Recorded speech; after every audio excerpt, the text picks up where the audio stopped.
Buenos días, Gran Canaria, bienvenidos y bienvenidas a los desayunos de Canal 13 Digital. Les recordamos que nos pueden escuchar a través de la radio, su radio, la 94.8, la frecuencia modulada y, como no, también a través de internet, www.canal13digital.com. Hoy vamos a hablar de la violencia de género y para ello tenemos a Inmaculada Jauregui, psicóloga. Buenos días, Inmaculada. Buenos días. Bienvenida. Gracias. Un poquito, coméntanos, para empezar en materia, aunque es un tema bastante amplio, la violencia de género, ¿cómo definirías la violencia de género muy escuetamente? Vale. Bueno, la violencia de género sería la violencia, el abuso de poder directo, de un hombre hacia una mujer dentro de las relaciones de pareja. Entonces, es un abuso que puede ir en sus diferentes ciclos, desde sus diferentes fases, desde la violencia psicológica, la emocional, la verbal, la física y finalmente hasta la muerte, ¿no? Que es el fin último, ¿no? de la violencia, es derrocar a la otra persona, ¿no? Matarla, es anularla por completo, ¿no? ¿Y cuáles son las formas que puede adoptar esa violencia de género? Porque hay una violencia también cultural, explícanos un poquito. Vale, bueno, fundamentalmente la violencia directa empieza normalmente con fase de la violencia psicológica, el aislar a la víctima, el seducirla de una manera más o menos narcisista. Entonces, la víctima va poco a poco entrando, sin que ella se dé cuenta, en una espiral de ceder pequeños terrenos de poder, de empezar a sentirse culpable, de sentir que su seguridad, su autoestima va cada vez menor, se va culpabilizando cada vez más y se repliega sobre sí misma, ¿no? Lo cual da paso de alguna manera a que el hombre, en este caso maltratador, pueda seguir, digamos, en su fase, pasando a la siguiente, que es ya la violencia verbal, donde ya las humillaciones son mayores, donde ya hay amenazas, donde ya hay gritos, donde ya hay aproximaciones físicas. Esa sería la segunda fase, ¿no?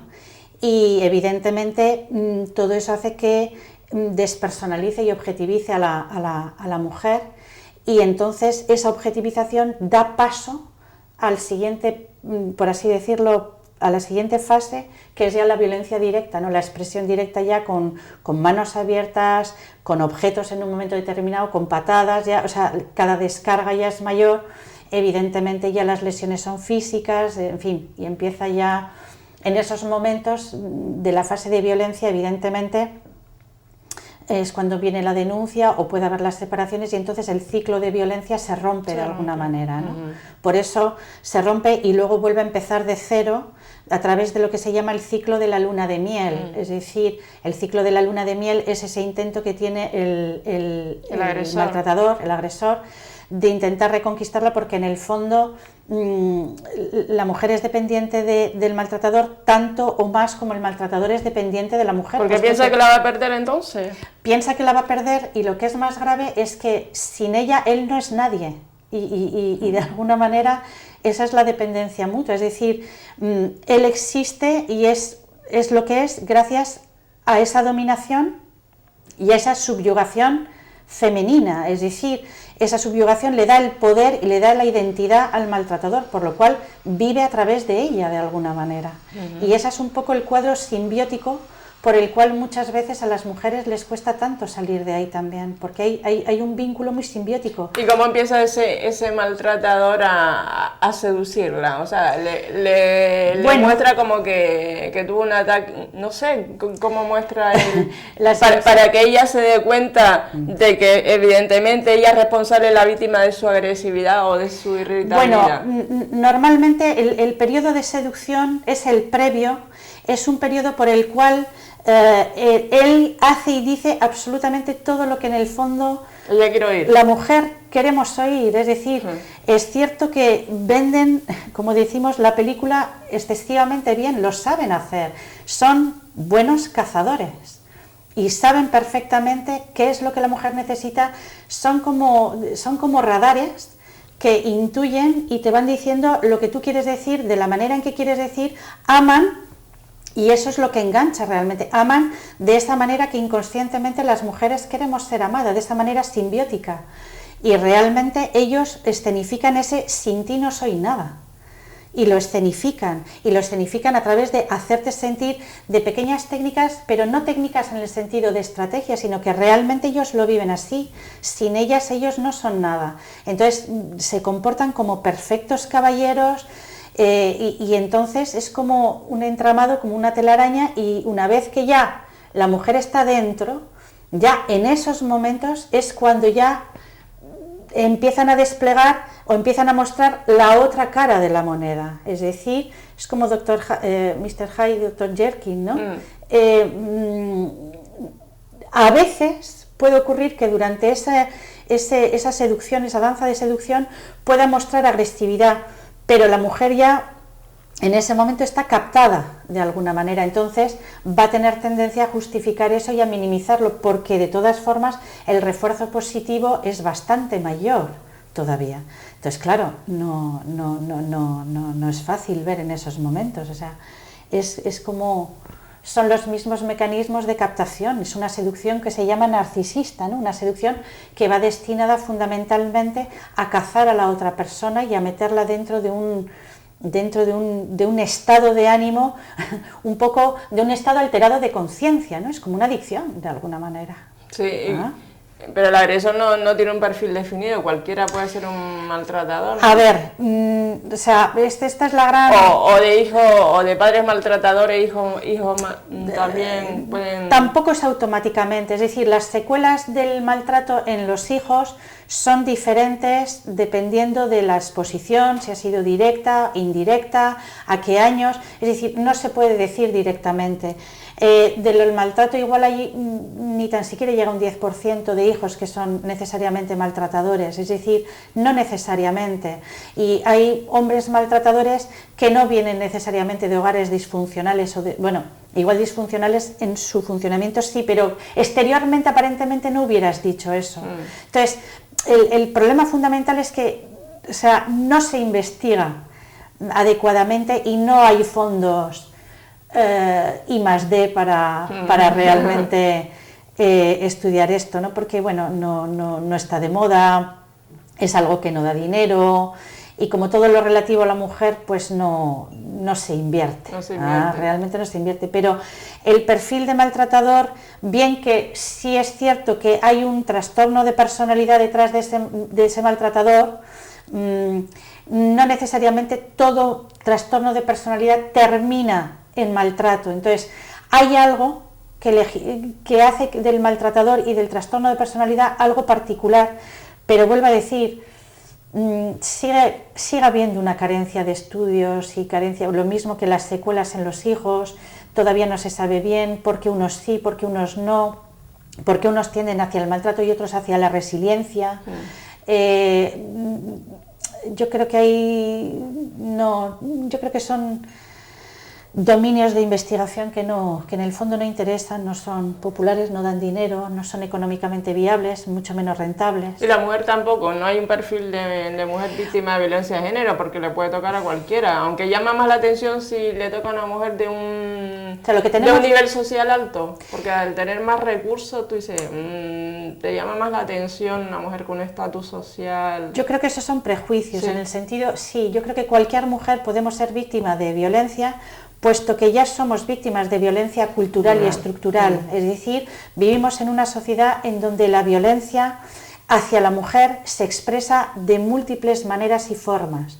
La violencia estructural... ¿Se ha normalizado entonces? Sí, vivimos en una sociedad en que la violencia hacia la mujer está normalizada, y está normalizada a través de una estructura, a través de todo una ideología cultural, a través del matrimonio todavía, a través de un montón de... mismo la última novela de Grey, que tuvo tanto éxito, no es más que el cuento de Cenicienta con un carácter erótico, ¿no? Que te va diciendo cómo tienes que vivir y cómo no eres mujer si no estás en pareja cuidando de un hombre, de unos vástagos y en fin. Entonces, dentro de esa violencia hay que insertar la violencia de género. Entonces, en ese sentido, cualquier mujer podemos ser víctima de violencia. Y de hecho lo somos. Lo que pasa es que durante muchísimos años Las mujeres aguantan, por ejemplo, la violencia psicológica y la violencia verbal, pero fundamentalmente la violencia psicológica. Y las mujeres o no se dan cuenta o no nos damos cuenta, porque es que forma tanto parte del entramado social y cultural en el que vivimos que casi se ha normalizado. Sí. Por ejemplo, aquellas mujeres... El que te diga tú no vales para nada, eres una inútil. Pero eso es lo que te dicen, pero cuando, por ejemplo, el hombre está constantemente siendo infiel, en el fondo te están diciendo que eres una inútil, pero no te lo están diciendo físicamente, te lo están diciendo con los actos. Sí. ¿Ah? Entonces, tú vas aguantando y las mujeres van aguantando.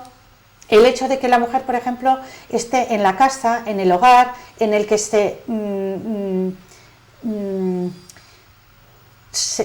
cargue sobre sus espaldas absolutamente todo. Entonces, eso también es violencia y es propia violencia que la mujer la tiene interiorizada. La falta de asertividad, la falta de autonomía y de independencia, el hecho de que la mujer todavía quiera seguir quedándose en el hogar si tuviera que elegir, la propia posibilidad de elección de que la mujer se quede en el hogar, es que es prácticamente, o sea, estamos completamente imbuidos y enculturados en una violencia estructural. La propia inadecuación de la formación femenina a los puestos de trabajo, sí. La discriminación salarial, la pobreza femenina. Entonces, dices tú, es que hay un montón de señales en las cuales estamos viviendo la violencia que lo tenemos tan normalizado que no nos damos cuenta de que eso es violencia. Bueno, es que... Y lo banalizamos y se banaliza. Y la banalización del mal, que diría Hannah Arendt, eso forma parte de la propia violencia.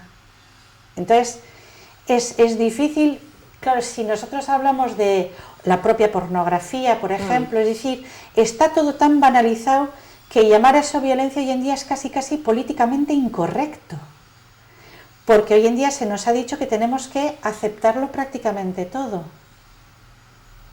Entonces, al estar inmersos en esa violencia tan estructural y tan cultural, ¿cómo percibir que eso es una violencia La misma psicológica? Publicidad inmaculada, se ve siempre la mujer la que va a comprar pues, la medicina, la que va a comprar siempre todo, efectivamente, y siempre el papel también de profesiones que siempre han sido feminizadas, como el tema de las cuidadoras, las enfermeras, realmente han sido unas profesiones femeninas, porque el papel de la mujer parece que ha sido siempre ese, el de cuidar. El de cuidar. Bueno, este papel... Cuidar y aguantar. Sí. Este papel normalmente es fruto de esa violencia cultural de la que he hecho mención anteriormente, que en el fondo data un poco del siglo XVIII y de la Ilustración, es decir, nace con la invención del amor romántico, que eso es quizás la trampa mayor que hemos caído de esa especie de complejo de Cenicienta, en el cual las mujeres hemos sido educadas, perdiendo evidentemente y adentrándonos en un mundo de miedos, de angustias. La mujer ha sido educada y estamos siendo educadas en un entorno fundamentalmente fóbico, es decir, evitar la competencia, evitar el mostrarnos, el salir afuera, el competir, porque eso en el fondo no es femenino. Y esta es la violencia cultural en la que estamos, valga la redundancia, enculturadas. Entonces, claro, si eso ya es normal y no podemos llamarle violencia, tenemos que llamar violencia a algo cualitativamente mayor, cuando me pegan, cuando me insultan, porque nunca vamos a pensar que el que el hombre no participe en la casa eso sea violencia, cuando lo es. Como dice la definición de violencia, es que pudiendo hacer algo o pudiéndose evitar hacer algo, no se evita hacer algo. Es decir, si yo puedo evitar que haya maltrato y no pongo los medios suficientes, ahí hay violencia. Entonces, si yo puedo evitar que mi mujer se agote, si yo puedo evitar que mi mujer esté mal, si yo puedo evitar que mi mujer esté deprimida y no lo hago, ya estoy siendo violento. Porque la casa es de los dos, los hijos son de los dos. ¿Por qué cuesta tanto salir de esta situación de violencia de género? Bueno, cuesta salir de la violencia de género fundamentalmente porque el mecanismo de captación del que hablaba al principio hace que la mujer sienta que está prisionera sin saber que es prisionera. Es un poco lo que se ha denominado fundamentalmente el síndrome de Estocolmo, es decir, es de alguna manera como un secuestro sin que se le llame secuestro, es un encierro en el cual, claro, la mujer por una parte se culpabiliza y piensa que lo ha asumido voluntariamente. Entonces la culpabilidad y la vergüenza, ¿vale?, actúan de mecanismos fundamentalmente para no decir nada, para no mostrarse, para no sentirse fracasada, porque claro, si a la mujer se le ha dejado la esfera privada, porque la esfera pública es masculina, la esfera privada es femenina y además también en esa esfera fracasa, entonces es como ya sentirse la autoestima baja, no, bajísima. Entonces, claro, hay un montón de factores, tanto psicológicos y emocionales, como también estructurales y culturales, es decir, hay todo un abanico de causas por las cuales la mujer no sale fácilmente de ahí. Y luego hay una real, a pesar de que estamos hablando y de que se habla mucho y se ha escrito mucho, hay una real incomprensión de lo que es la violencia, de lo que son las fases de violencia, de qué mecanismo es el que hace que la mujer psicológicamente se sienta poseída por ese maltrato. Por ejemplo, el hecho de que no se entienda que la fase de la luna de miel, digamos, oculte toda la violencia, ¿vale? Ese mecanismo de disociación y de despersonalización que tan fácilmente hablamos es el que actúa en este momento. Es decir, la persona, la mujer en este caso maltratada, no ve el ciclo completo, no se ve, cuando se está dentro no se ve. Y desde fuera, la gente en general, la sociedad en general que culpabiliza a la mujer tampoco lo ve. Lo entiende intelectualmente, pero emocionalmente no entiende. ¿Vale? Lo que más se aproxima al estado emocional despersonalizado o disociado es eso, cuando una persona ha sido captada en una secta, ¿vale? Ahí también es el mismo mecanismo, es decir, la humiliación por un gurú, en este caso por una persona endiosada que es el marido, y al cual tú te sometes aparentemente voluntariamente, ¿vale? Que desde fuera la sociedad culpabiliza rápidamente a la mujer y dice, pero es que no se va, pero es que no se sale, pero es que ha vuelto. Claro, porque es que es un proceso, es un mecanismo, es decir, la mujer ha sido víctima de una especie de lavado de cerebro. Y eso, o sea, la cantidad de años que se instala, pues hay que proporcionar una cantidad de años también para desinstalarse y de alguna manera salirse de esa desprogramación, porque es que ha habido toda una programación durante esos años de violencia psicológica y física. No nos olvidemos de que la mujer se ha ido poco a poco programando mentalmente, programando para culpabilizarse, para no valer nada, para borrarse, y ese daño psicológico que la mujer sufre, en este caso, que es equivalente a cualquier persona que pueda estar en una secta, o sea, requiere su tiempo, su trabajo. La mayor parte de mujeres no sigue una terapia intensiva.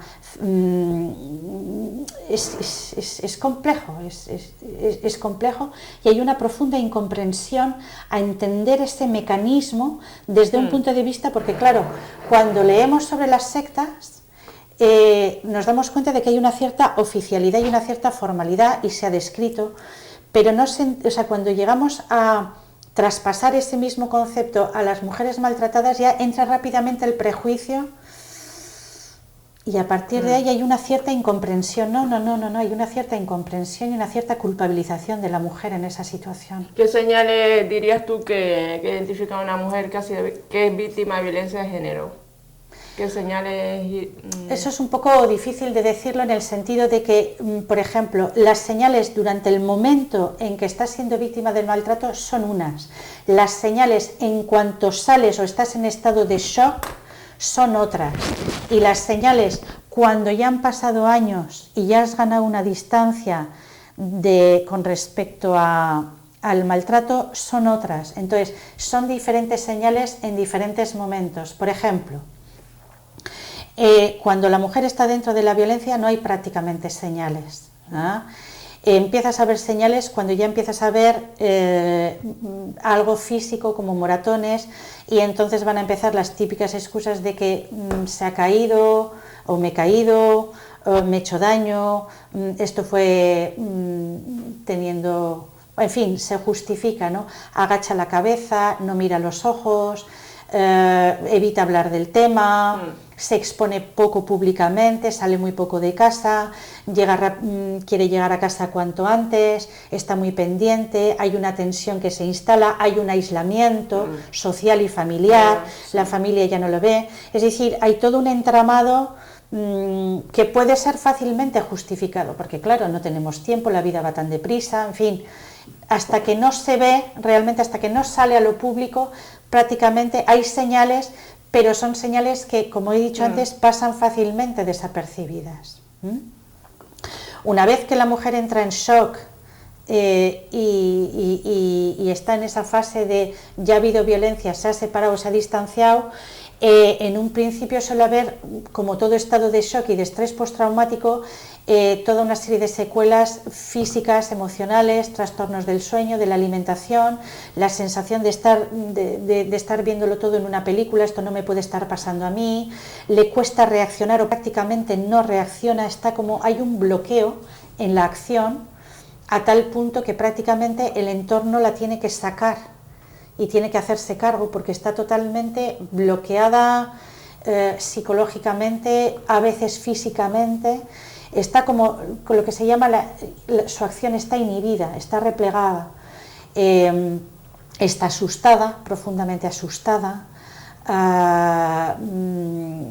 no sabe qué va a ser de su vida, es lo que se llama el shock, ¿ya? Y ya con los años y con una cierta distancia, pues la mujer maltratada pues tiende a querer contar su experiencia, a querer nombrar, digamos como que empieza a hacer como una relectura, digamos, de lo que ha sido su pasado y empieza a ponerle nombre a las cosas. Y en ese momento podemos ver, por ejemplo, una mujer que decimos, ¿cómo puede ser que esta mujer fue maltratada?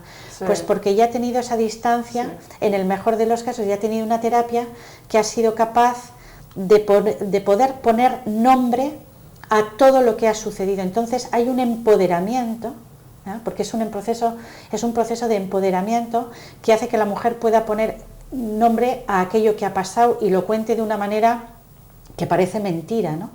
Y ahí es cuando cuenta realmente toda la verdad e incluso aquellos signos que hubieran podido ser detectados como violencia, que no fueron detectados en su día, ahora los detecta porque ya ve, porque se le ha caído el velo de los ojos. Entonces, depende en qué momento de la fase de la violencia habrá unos síntomas u otros, o unas señales u otras. ¿Cree que los malos tratos psicológicos son un fenómeno viejo y que lo novedoso es su denuncia como un problema social? Bueno, sí. Creo que el maltrato psicológico ha estado mucho más presente que el maltrato físico. Durante años, siglos, estoy convencida de ello. Lo que pasa es que es como todo, es prácticamente imposible y difícil de poder probar y de poder demostrar, pero sí es algo que existe, que está mucho más anclado, y que incluso te diría que yo creo que muchísimos matrimonios aparentemente normales son víctimas, las mujeres, de maltrato psicológico, pero no tenemos conciencia de que eso sea maltrato psicológico. Es como te decía antes, ¿no? O sea, por ejemplo, es un ejemplo en las infidelidades constantes, ¿no? En el que la pareja se vaya constantemente de prostitución. Hombre, te están llamando y que te dediques solamente a la casa y que estés relegada a una serie de funciones. Hombre, te están diciendo que no vales, que no sirves, hay una distancia emocional que se instala dentro de la pareja, hay una malquerencia, hay una malquerencia porque las mujeres en general somos malqueridas, y dentro de esa malquerencia se desliza un cierto maltrato psicológico, no valemos para ciertas cosas, no con palabras, que también, pero con hechos. Entonces, claro, hay un deslizamiento. Hay un libro bastante interesante, Mujeres malqueridas, que lo dice claramente, ¿no? Es decir, está tan banalizado el maltrato, la infravaloración, la humillación, la ridiculización, la minimización, todos esos mecanismos que son propios de la violencia psicológica están constantemente en la pareja. La exigencia, por ejemplo, sin ir más lejos, la exigencia de relaciones sexuales sin tan siquiera, dices tú, bueno, pues si quieres relaciones sexuales, facilita, haz que haya un espacio psicológico para que la mujer se descargue de todas las tareas, ¿no? Entonces, claro, es como una exigencia constante de ser cuidados, de ser tenidos en cuenta, de necesitamos esto, necesitamos lo otro, y dices, pues si eso, hombre, es una malquerencia y es violentar constantemente, ¿no? Violentarse psicológicamente, y la mujer, claro, interioriza de alguna manera esa violencia, la perpetúa y de alguna manera se hace cómplice porque cree que tiene que responder a esas necesidades. Entonces, realmente, si hiciésemos un estudio de la complejidad de la violencia psicológica, nos daríamos cuenta de que es mucho más común de lo que pensamos posiblemente, pero... ¿Cuál es el principal camino para acabar con la violencia de género? Bueno, como he dicho antes, si no hay un cambio estructural y cultural sobre la violencia de género, la violencia directa, la violencia directa seguirá existiendo. Es decir, hay dos factores fundamentales. He dicho la violencia estructural, es decir, mientras la mujer no posea y no domine mejor la economía de su propia, o la autonomía económica, es decir, mientras la mujer no tenga un trabajo digno, un salario digno que le permite vivir dignamente sin la dependencia de nadie, será difícil mantener una autonomía. Eso para empezar. Entonces, el fenómeno de la feminización de la pobreza, los salarios desiguales, el que todavía la mayor parte de empleos de las mujeres sean para ayudar, es decir, el requisito de una autonomía y una independencia económica es la base, y hoy por hoy estamos muy lejos de conseguir eso. Y la segunda, que es la violencia cultural, es decir, mientras que la mujer no sea educada en la autonomía, en la independencia, ¿vale? Seguirá viéndose como la mitad de la naranja y no como una naranja entera. Y a partir de ahí la violencia puede estar servida, es decir, tiene que haber un cambio estructural y un cambio ideológico.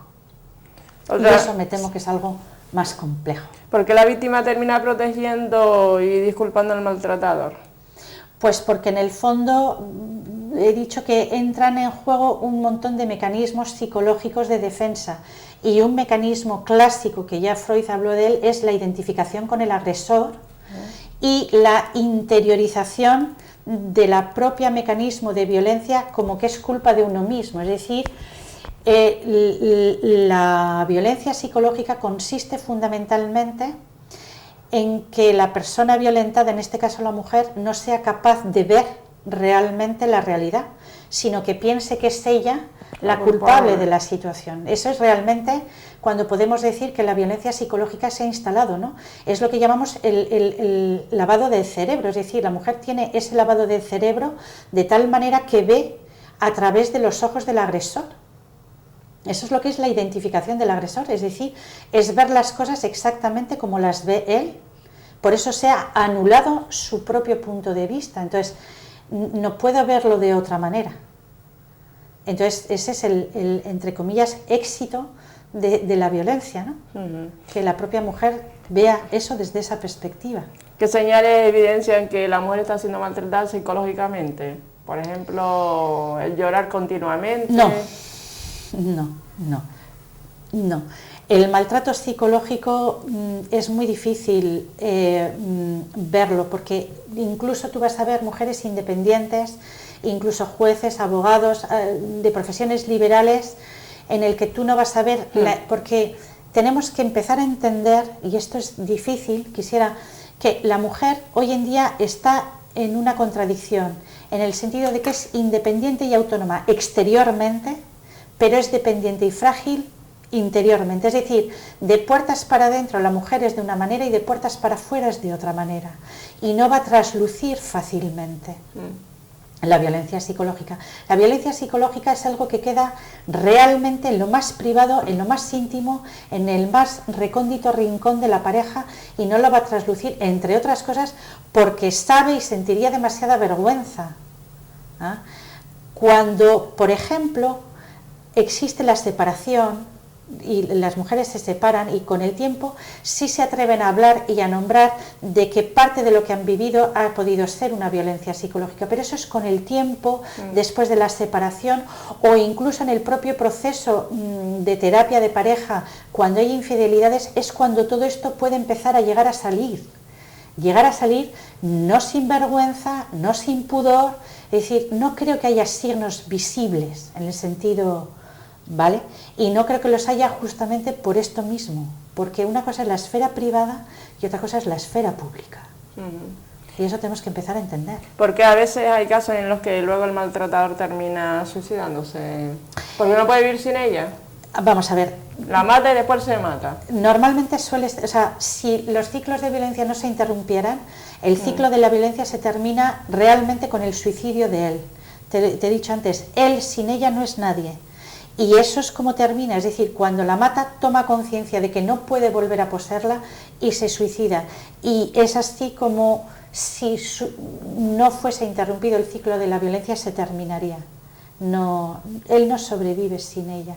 Incluso muchas veces ha existido el hecho de que incluso se ha separado, se ha llegado a casar y a estar con otra mujer y ha seguido el acoso años y años. Es decir, no se ceja, no se termina en la separación, en la distancia, en la obligatoriedad de mantener orden de alejamiento. La violencia no se para ahí, no se para ahí.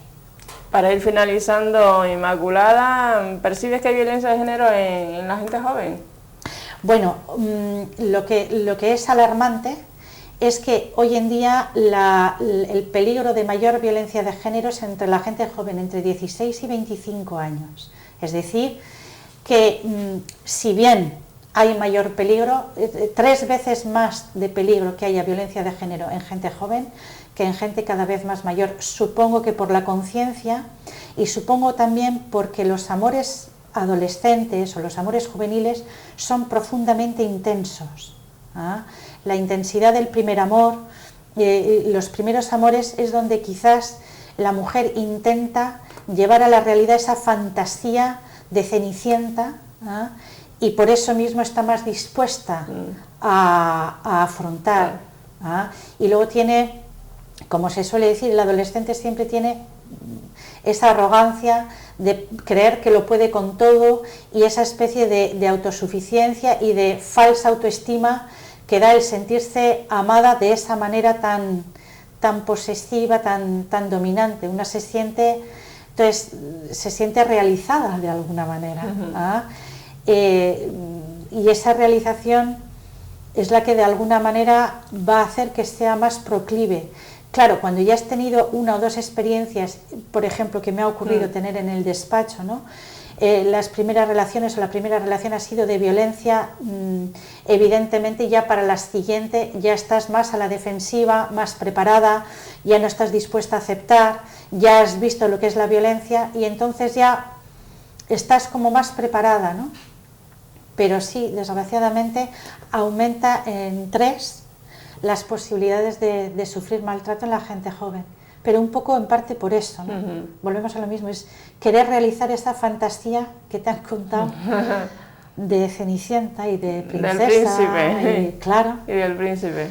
Claro, y el factor edad que se viven las cosas de esta manera tan intensa, ¿no? Entonces, bueno, pues muy bien. Es una realidad. Una realidad, pues la dejamos aquí. Gracias, Inmaculada, por estar aquí esta mañana. Gracias. Espero que la entrevista con la compañera Inmaculada Jáuregui, psicóloga, que va a estar aquí pues cada 15 días con un tema de actualidad, haya sido sagrado. Recordad que esta entrevista es colgada en nuestro Facebook de Canal 13 Digital. Muy buenos días, Gran Canaria.